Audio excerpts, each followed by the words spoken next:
things I've done. And early on, I decided I just really loved working in the lab. And I went to grad school for a year. I decided I didn't want to be a professor. I didn't want to have my own lab. So for 46 years, I worked in labs. And that kind of reminds me of a story that my dad liked to tell, which is this guy goes into a bar and he's talking to the guy next to him. And he's like, so what do you do for a living? He goes, well, you know, I'm in the circus. He's like, wow, that's really cool. That's amazing. He goes, are you like a lion tamer? He's like, no, not a lion tamer. He goes, well, are you like the guy they shoot out of the cannon? He's like, no. He's like, well, what do you do? He goes, well, you know when the elephants come in? He's like, are you an elephant tamer? He's like, no. When the elephants come in and they walk around the ring, he goes, yeah. He goes, I walk behind them with a shovel and I clean up their room. And the guy goes, that's really demeaning. You should quit your job.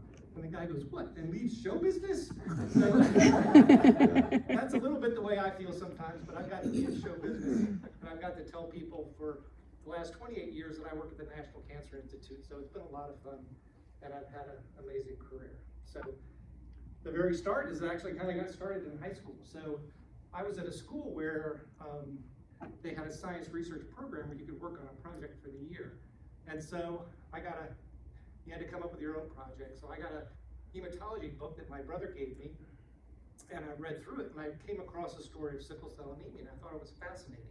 A single mutation at the DNA level causes a single amino acid change at the protein level that causes this catastrophic disease of sickle cell anemia. And so what happens is, under low oxygen, the hemoglobin all polymerizes and causes the cell to sickle. And that causes all kinds of terrible things like pain and even leads to death. So I thought, well, that would be cool to work on. And then the question was like, well, why would you have a disease like this? Why wouldn't this be purified out by selection? And the reason is, we probably all learned this in biology class, the story about how if you are homozygous for the mutation is bad, but if you're a carrier of the mutation, you're protected against infection by Plasmodium that causes malaria. So that's why it's still in the population in Africa and among African Americans, because it's been selected for. So the kind of project I came up with was, the idea was that if you have really high levels of carbon monoxide, that binds the cell and it doesn't sickle anymore. So what I wondered was, what happens at low levels of carbon monoxide? Could it actually be protective? So people have low levels of carbon monoxide, like smokers and people that live in inner cities with lots of pollution. So I wanted to kind of test that idea. When I got started, I got some red blood from patients that had sickle cell anemia from blood banks, but it was really difficult. I didn't really have the tools to do it, so the project didn't progress too far. And then later I found out they were actually working on this at NIH, so it's kind of interesting. But what this did was it got me an invitation to apply for an internship at NIH in the summer. So when I was a high school junior, I applied for an internship and I got accepted. So I got off to a good start. I started working in this guy's lab, Christian Amundsen. He won the 1972 Nobel Prize in Chemistry. So that was kind of cool. I worked let's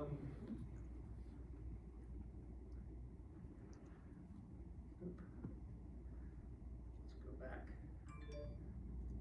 So I worked in that guy's lab, Christian Amundsen, and he won a Nobel Prize for studying the tertiary structure of the enzyme RNase.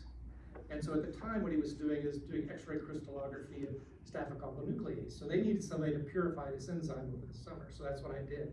It was really cool because I got to learn like how you go about purifying a protein. You use different physical characteristics of the protein, like its size and its charge and its ability to bind substrates, and you can purify proteins by those different methods, and you end up at the end with a highly pure product. And I learned how to do enzyme assays and how to measure enzyme kinetics and stuff like that. So that was a cool project. Then I went off to college at the University of Maryland, and they had a program where after 2 years you could work part-time in the lab during the school year and get college credit. So that's what I did my last 2 years, and then I worked full-time there in the summers.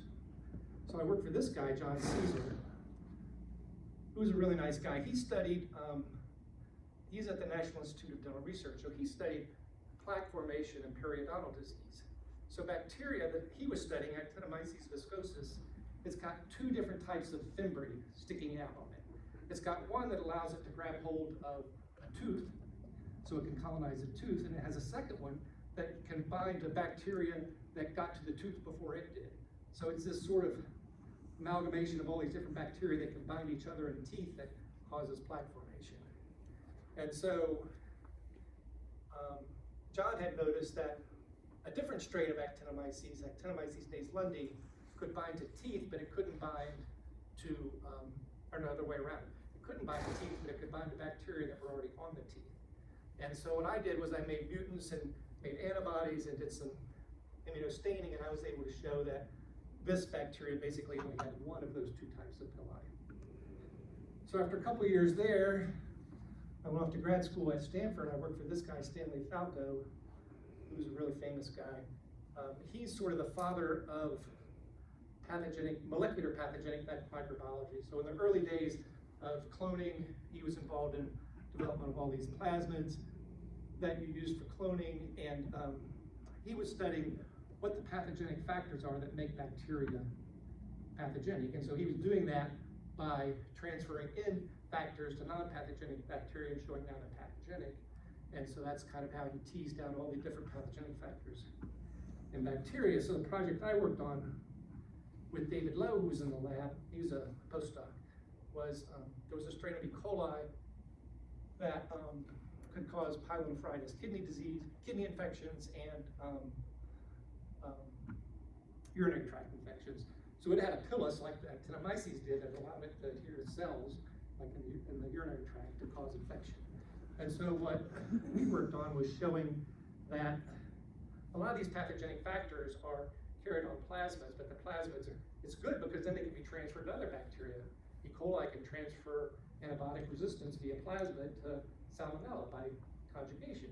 But it's kind of bad for the bacteria because they're not real, the plasmids aren't really stable all the time. So what we showed was that a plasmid that had two pathogenic factors, homolysin, which lyses cells, and the pilus that allows it to adhere to the urinary tract, those two genes had transposed back onto the chromosome of E. coli and then become stable. So that's a project I worked on there. And I was at Stanford for a year, but I decided, I really love working in a lab, and I saw all these people that wrote grants all the time, and I said, I don't really want to write grants all the time, so I kind of decided, let's just try research for a while and see how that goes. So I went to W.R. Grace. This is in Columbia, Maryland. It's a big multinational corporation. It's got a whole bunch of, they own, 100 different companies, and they had a research division with like 500 people, and the idea was you could work on anything you wanted, it just had to support one of the companies they owned. So I worked on it's a big chemical company, so I worked on some synthesis of chemicals. I worked enzymatic synthesis of chemicals, and then they own American Breeder Service, so I worked on some projects for them. So it turns out most dairy cattle aren't born by natural mating. It's from a bull that's on farm. You actually buy semen from a company that has bulls that they test. They have lots of offspring from those bulls, and they figure out which bulls, around the whole world have calves that make the most milk, or cows that make the most milk, and then they sell that with this sort of quality assurance. And so I got involved in projects working for them. So the first, the biochemical type thing I did was, at the time, the patents for aspartame were about to expire. Aspartame is NutraSweet, it's a sweetener, it's a Diet Coke. And so it's actually kind of interesting. It's a dipeptide. So it's dipeptide of phenylalanine and aspartic acid. It was actually discovered when a guy who was a peptide chemist made it, and then got some on his finger, touched his tongue, and said, "Wow, that's sweet." So normally a protease would cleave, a dipeptide like aspartame into the amino acids, but the chemists at Grace found that under the right conditions, you could actually run these reactions in reverse and use enzymes to proteases to actually couple the dipeptide to make aspartame. And so they came up with an enzyme that could do this called vibriolysine. It's from Vibrio proteolyticus, and we cloned that and sequenced it and overexpressed it in E. coli so that it could be used for the synthesis. So then I did a lot more projects on dairy cattle genetics. So at the time we were working with Niels First, who was at University of Wisconsin, and they were doing the early type of cloning, which is they actually took an embryo, cut it in half, and then took the two halves and put them in two different cows and had identical twins. So we did DNA typing. These are the very early days of DNA fingerprinting. We did DNA fingerprinting to show that they were actually identical twins. We did some disease gene identification studies. Bovine leukocyte adhesion deficiency, BLAD, is a disease that basically the animals are born without an immune system. So within a few days they die. So we developed a genetic test for that so that we could test the bulls and basically get it out of the breed so it wouldn't be there anymore. And then the other thing is we did milk protein polymorphism identification. Cows have all these different proteins in their milk, and there's variants of those proteins, and scientists had found that cows making certain variants of alpha S1 casein made more milk. So it's a way you could type the bulls and say, these bulls have the preferred alleles of the milk proteins. So we did genetic tests for those and we published them.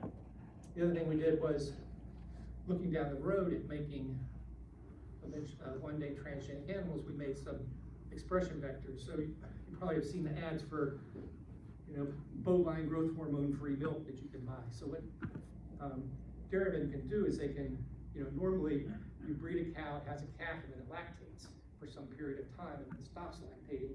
You have to breed it back to have, it make milk again. So what they discovered was that you could give a cow bovine growth hormone and it would expand the period of time for which they lactated.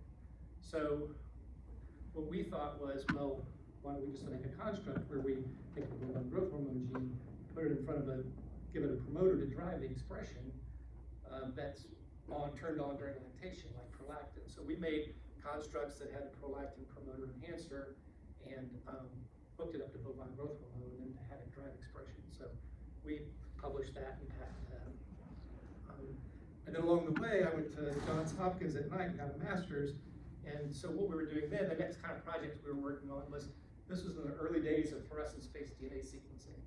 And so we were starting to use those machines to type microsatellites. So what we were interested in doing is making microsatellite, or typing microsatellites in dairy cattle. So we had to make microsatellite libraries and then type them to do marker-assisted selection, basically to find genes in cattle that would predict that the cows would make more milk.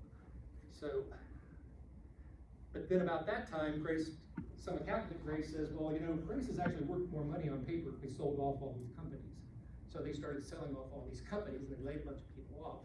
And I didn't get laid off, but I could kind of see the writing on the wall. And American Breeder Service was going to be the next company for themselves. So I started looking around for a job. And then my boss at the time, Dennis Gilbert, he actually got his PhD for Steve O'Brien here at NIH. And so Dennis said, well, Steve O'Brien is looking for somebody to develop cat microsatellites and do cat microsatellite typing. I said, well, I can do cattle microsatellites and cat microsatellite typing.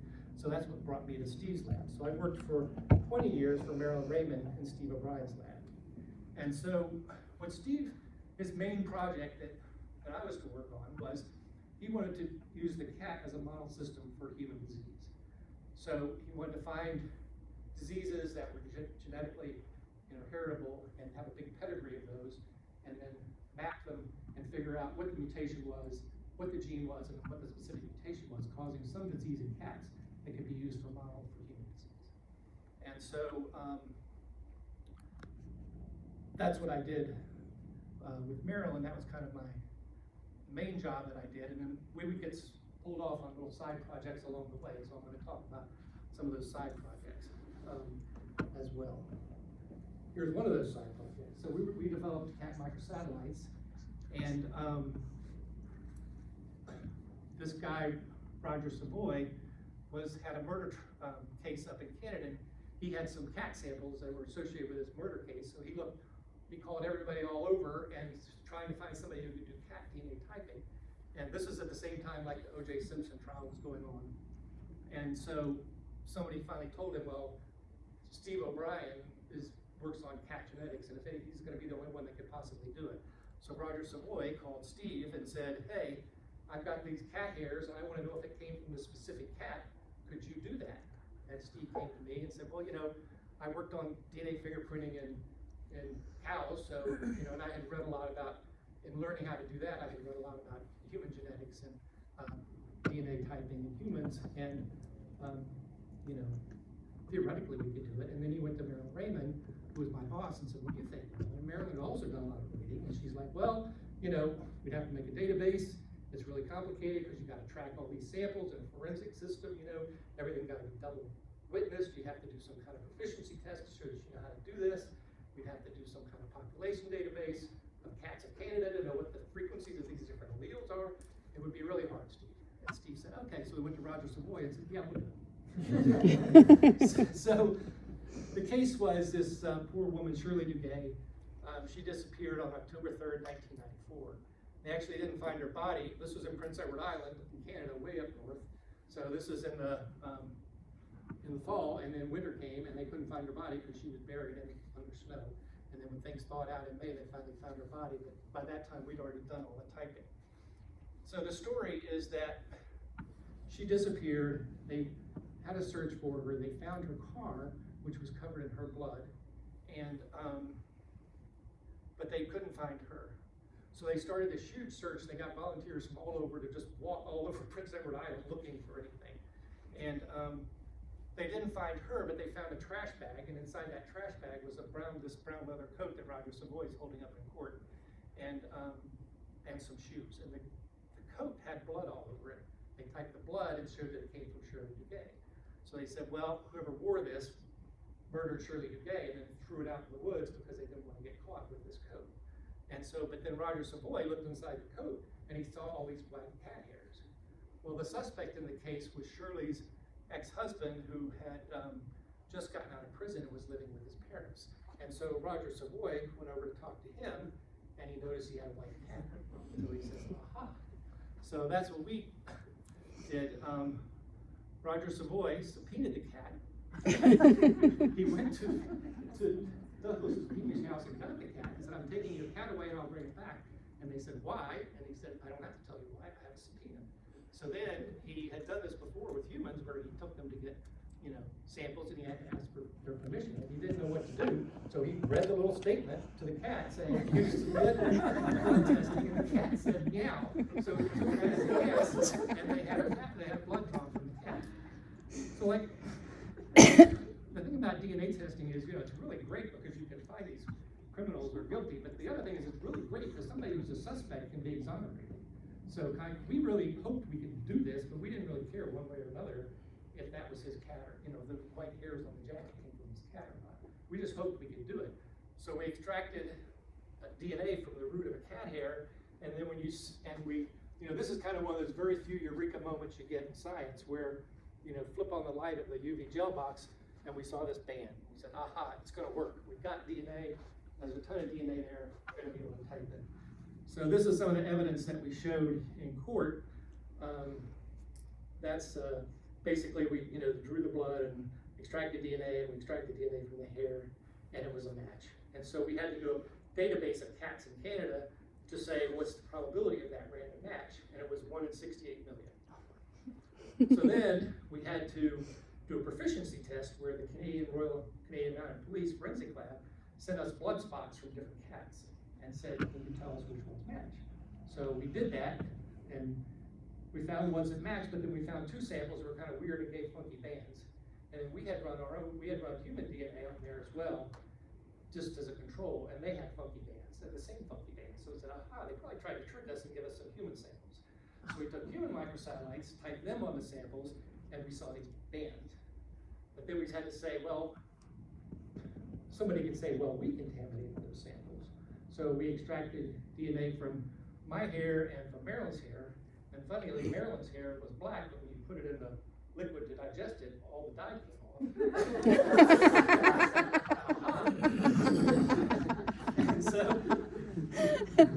so Marilyn's going to love that story. The DNA on those human spots they sent us were actually human spots they sent us. It wasn't contamination from the hair.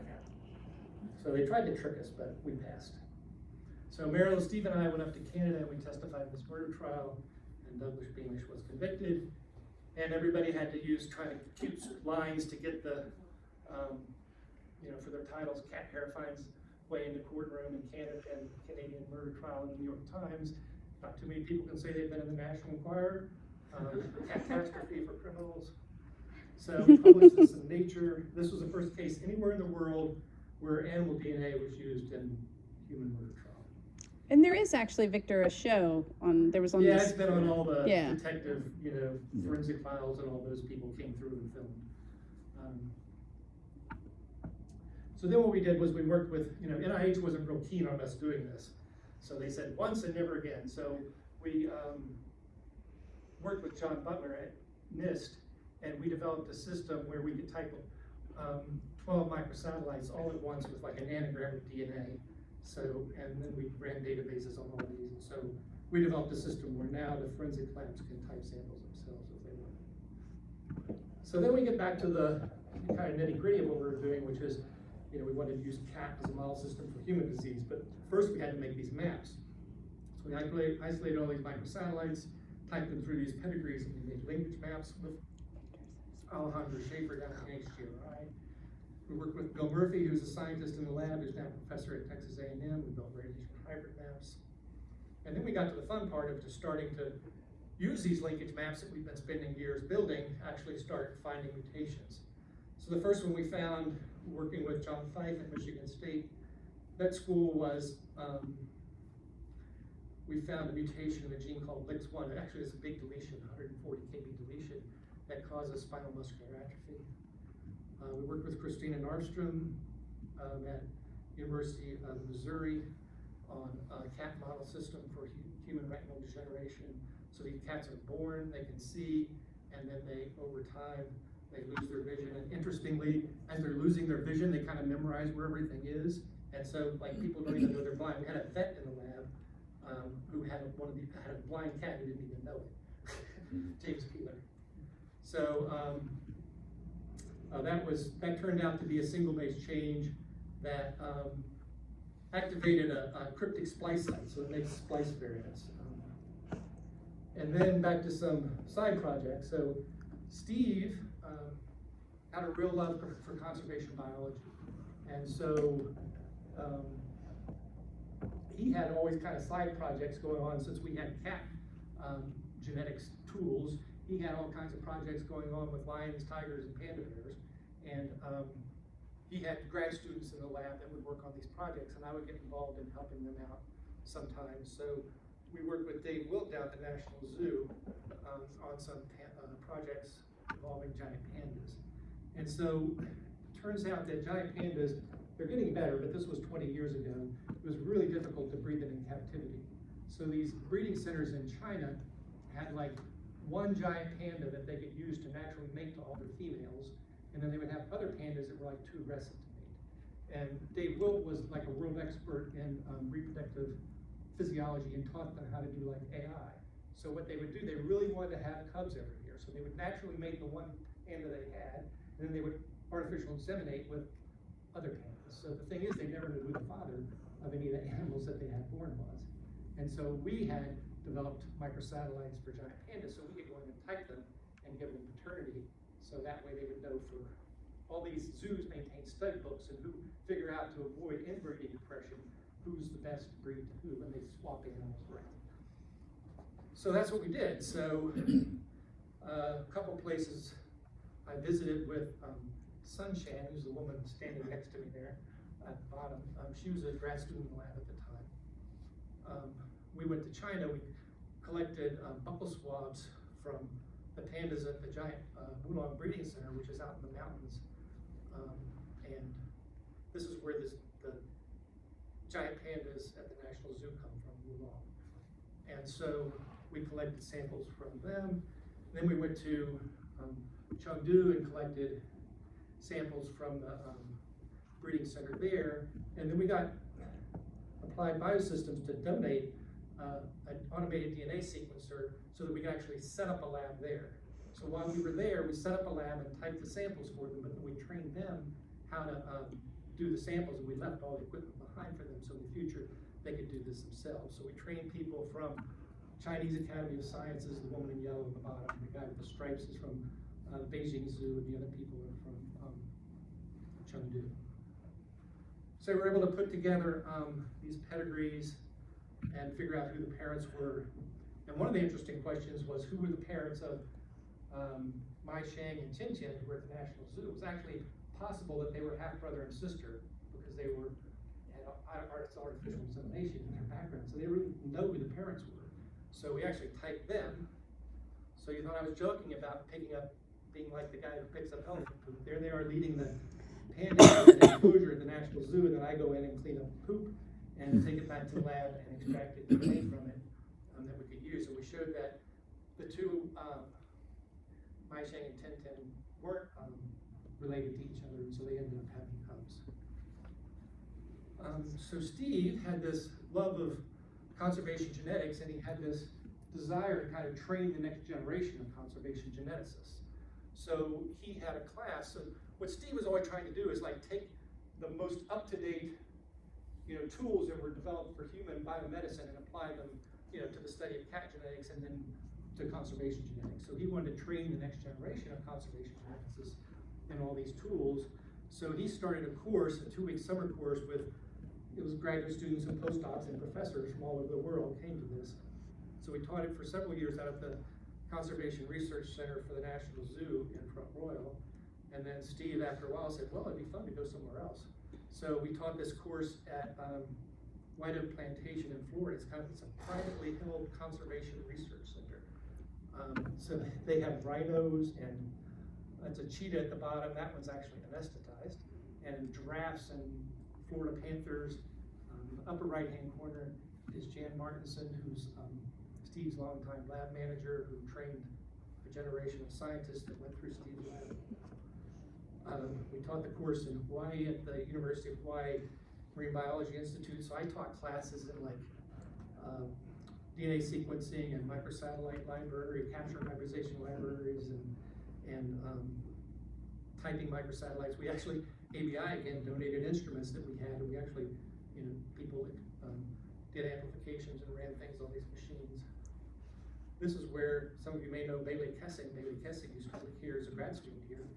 And then we did a course at the Smithsonian Tropical Research Center in Panama. That's where Bailey went after he went to Hawaii before he came here. He was a scientist, ran a sequencing group there, and did their database management stuff. So this is Melody Rolke Parker. I keep telling her she's got to write a book. She does. So cool. This is her in Siberia. I wasn't on this trip, but Melody actually, they put out leg hold traps, and they had like an alarm, so that if they caught a tiger, it would bring the alarm, and they would sleep down at the bottom of these mountains, and then they would go trampsing up in the dark to catch this tiger that had been caught in this leg hold trap. I said, Melody, what happens if the tiger gets loose and attacks you? She goes, I don't worry about that. I said, well, she goes, well, what I do worry about though is that I'll catch a cub in the trap, and as we're hiking up the mountain in the dark, the mother will come after us. I said, okay, Melody. So we work on a project with Melody. She collaborated with us on a lot of our cat projects and was a veterinarian in our lab. But prior to coming here, she had been the head vet at the Serengeti National Park in Africa. So Melody, there was back up a little bit. There's HIV is the virus that causes AIDS in humans. So there's a closely related virus, FIV, that causes a similar type of wasting disease in cats. And Melody had a collection of all these samples that she had collected in Africa among lions. And Melody found that she could detect antibodies against FIV in these free-ranging wild lions. And so the question kind of became, well, are these lions going to die of feline AIDS, or have they somehow evolved around this virus so that they're not affected by it? And so she wanted to collect more samples to try and figure this out and follow up these animals over time. So for a number of years, Melody collaborated with Christian Vinterbach, who has a lion research center in the Okavango Delta in Botswana. And she would go there and collect samples. So I got to go on one of the collection trips to be sort of a guy in the lab processing samples that Melody collected. So Melody shipped over all these crates, and then when I got there, we unpacked the crates and we built this lab. And then they had, some of the animals within each pride were radio colored, so we could find these animals with radio color. And then this is Melody, who's sitting right here in front, if you want to get some really cool stories, about to dart a lion. And so you go out and you find these animals, and they basically be in a shady spot under a tree, and then Melody would dart one, and then it would fall asleep, and all the rest of the lions would just sit there. So you've got to get them to go away so that you can work on this line. So Melody would go, shoot, lion, shoot. And then they would get up and they would walk to the next closest tree and they would lay down. And so we kind of put up a blind, and then Melody would get out and she'd start working, and then she's like, okay, it's safe for everybody else to get out. And so it was a real honor to work with Melody. It's like, you see her in the lab and it's like, she's a vet, and but then to be in Africa with her and realize you're working with one of the premier wildlife vets in the world was just amazing. So this is some pictures of us. That's Christian Litterbach, who's a lion researcher. In the middle there at the bottom is Meredith Brown, who was a vet who was getting a PhD in the lab at the time. And then that's me and Meredith in a lab that we'd set up. So, got a lot of respect for the people that have done this work, that work in Africa. I had to clean up what they actually say. What I wrote here was just another day in Africa, which is things break and you have to fix them. Tires go flat, trucks break down, trucks get stuck in the delta, you have to push them out. They're like, if we get stuck, we have to push it out. I'm like, are there crocodiles? They're like, yeah. I'm like, well, how do we know there's one here? And they're like, we don't. It's like, okay. So there in the bottom, behind the guy back there in the back is Melody, who's celebrating that she just pushed the stuck truck out of the water. And then another time, Melody had darted a lion and they were transporting it to a place where we were going to process it. And whoever was driving, I don't know who was driving, but they got stuck in a ditch. So Melody processed this. In the middle of the night, process this lion in the back of this Land Rover. So that was kind of cool. So over the years, since I had experience developing microsatellites and typing them, I helped out some of the graduate students and postdocs over the years. This is Al Roca, who actually, he's now a professor at University of Illinois, and that's Yasko Shida, who was a postdoc in our lab and now works in Al's lab. And Al actually, before I started working with him on microsatellites, he discovered a new species of elephant, which you'd think it'd be kind of hard to find a new species of elephant. But what he showed was that before they thought there's basically two main species of elephants, African elephants and Asian elephants. But they knew that within Africa there were forest elephants and savanna elephants. And so what Al showed was that the forest and savanna elephants were actually more distant genetically than they were from each other than they were from the Asian elephants. So now there's 3 recognized species of elephants, thanks to Al. So later after that, I developed some microsatellites they used in later studies. I developed dolphin microsatellites for Joe Lopez, who's a grad student, and for Ron Sana, who's a postdoc. I developed some markers for Guanacos, which is a South American camelid. Back to some cat work. You can have a short-haired cat. If it's homozygous for mutation, you get the long-haired cat. And so we showed that there were actually 4 different mutations in the cat fibroblast cofactor 5 gene that can cause it to have long hair. We worked with Greg Barsh and Chris Kalin at Stanford University on pigmentation patterns in cats. So this is just kind of understanding some genes that play a basic role in developmental biology. So a normal cat has these stripes, this macro tabby pattern. If it's homozygous for a mutation, you get this blotched or classic tabby pattern where those lines are all messed up. And so what we showed was that there were 3 different mutations in a gene called TACPEP that could cause this. We also knew that cheetahs could have mutations that would mess up their spotting pattern. So we thought, well, maybe they've got, mutations in the same gene. So we sequenced that gene and found a mutation caused a frame shift. And then we typed that through a pedigree of cats where the this king cheetah pattern was segregated. And that pedigree was held by Cindy Harper, who's a vet at the University of Pretoria in South Africa. And she had gotten that pedigree from this woman in the bottom right, who's Ann Van Dyke. She has this sort of captive breeding center for cheetahs. It started out as like a rescue center. And so I actually went to South Africa and sequenced all the samples in Ann Van Dyke's pedigree in Cindy Harper's lab. And then the guy's like, want to feed the cheetahs? I'm like, sure, that sounds cool. So I got to feed the cheetahs, but then I got a little worried when on the bottom, when the one on the bottom right there is kind of hissing at me. I'm like, is this safe? He goes, yeah, it's okay, don't worry. So we worked on a project with David Ryugo at Johns Hopkins. He was studying deafness in cats. And the cats that he was studying were actually white cats. So there's a deafness that's associated with white cats. And so basically the melanocytes are migrating during development, and if they don't migrate to what becomes the skin, then you end up with a white cat. And so the migration of those melanocytes also can migrate to the ear, where they play a role in hearing, and to the eyes, where they play a role in vision. So this is a dominant mutation. So if you have the white mutation in cats, you're white, and you might or might not be deaf, and you might or might not have one or two blue eyes. And so there's a similar thing going on in cats where they have this white spotting, where you can see on the bottom, the three right-hand panels, they've got varying amounts of different little white. And they're not really white spots, they're more like white blotches, but this mutation is called white spotting. This is another dominant mutation. And so we didn't know if these were related or not, but we had all these things segregating in a pedigree. So we were actually able to type them. And what we showed was that inside an intron of the KIT gene, there had been an endogenous retrovirus jumped into that intron. And that caused a dominant mutation of white spotting.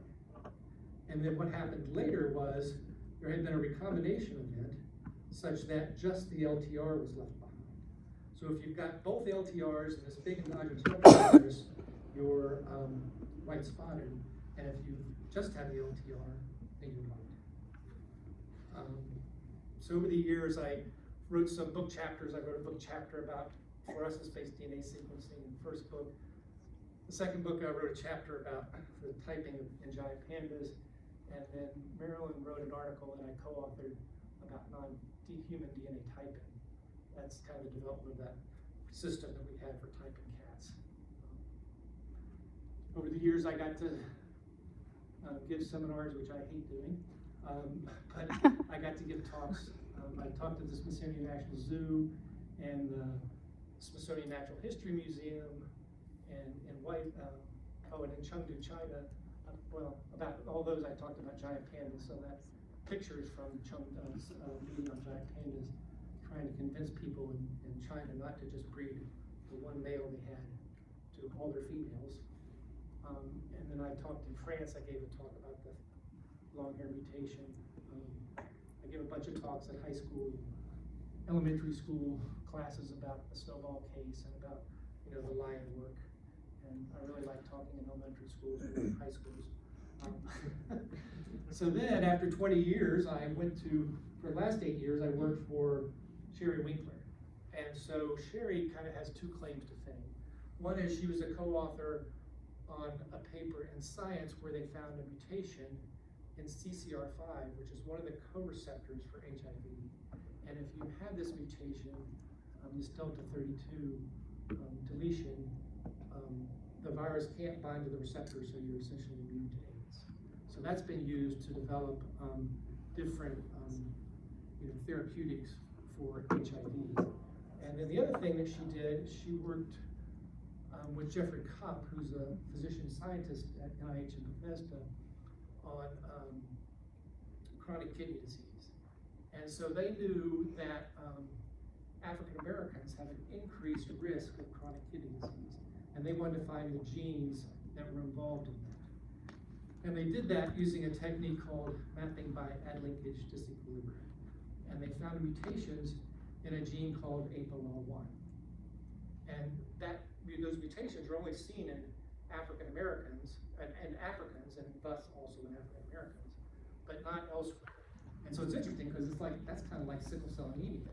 And then, so what they actually found was it was the same kind of question. It's like, why would a population have a mutation that makes them susceptible to chronic kidney disease? So not everybody who has this mutation has kidney disease, but it increased your risk. And what they found was that, again, being heterozygous for this mutation made you, the mutant form of APOL1 actually lyses the trypanosome that causes African sleeping sickness, which is endemic to Africa. So that's why mutations are maintained in the population, because you have an advantage if you're a heterozygote.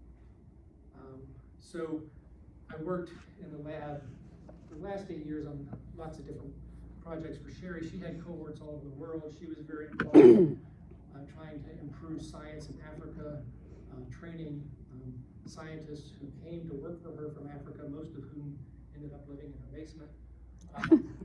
And